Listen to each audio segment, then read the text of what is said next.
Look at this, you guys. This wall is historic. When you stand back and you look at something like this, it's like, okay. In more ways than one. Crazy, huh? In 2023, Thien Ho was sworn in as the very first Asian American Sacramento County District Attorney. Out of 2,400 elected district attorneys in the entire country, I am only the 10th that is currently of API descent. His journey started like many Vietnamese Americans, escaping Vietnam by boat during the war in the 1970s, looking for a better life. My family and I, we were taken to a refugee camp in Malaysia, where I spent 6 months in that refugee camp.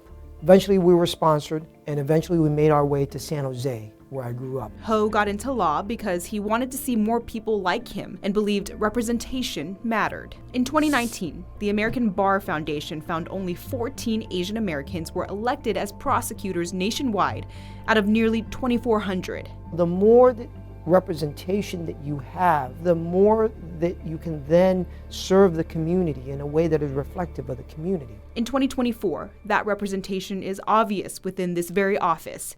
Rochelle Beardsley. I'm an Assistant Chief Deputy District Attorney. Born in the Philippines, Beardsley and her entire family moved to the United States when she was only 6, and she never imagined she'd end up having a law career. 6-year-old me didn't know what a lawyer was.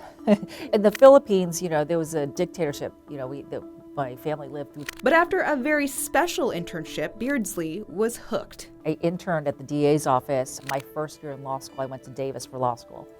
And that was the best experience. Now, 24 years working at the very office she started as an intern, Beardsley reflects while looking at this wall of past DAs. It's an inspiration to me. As soon as he was sworn in as the district attorney, he promoted me. I was a supervisor in 2014.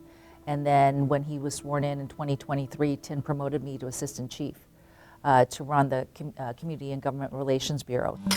Diversity also extends into the crime lab. That's where you'll find criminalist and DNA technical leader Joy Veray. At the start of her career 23 years ago, Veray remembers being one of the only Filipino-American employees in the lab at the time. I had one additional Asian coworker who had already been here for a while, and then one who was hired like 2 months before me. So we were really new in this lab setting. Even though Veray was born in Salinas, her parents made sure she never lost sight of her heritage. There was definitely a difference between what you did outside school and all those normal things versus how they raised us within our home. I had that traditional Filipino Catholic background. Nursing was important to her family, and Veray was encouraged to pursue that career. Instead, science was her calling, and it wasn't until an infamous crime in the 90s that got her looking into forensics. When I was in college, O.J. Simpson happened, and it really opened up people's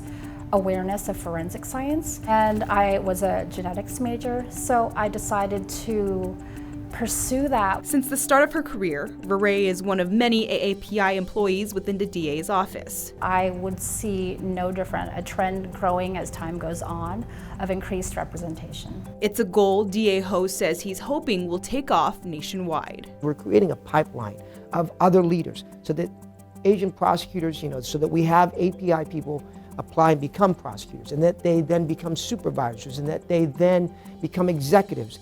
And then create that pipeline where one day they may want to become a judge or they may want to become a DA. It's about representation. It's important. I do see good things to come.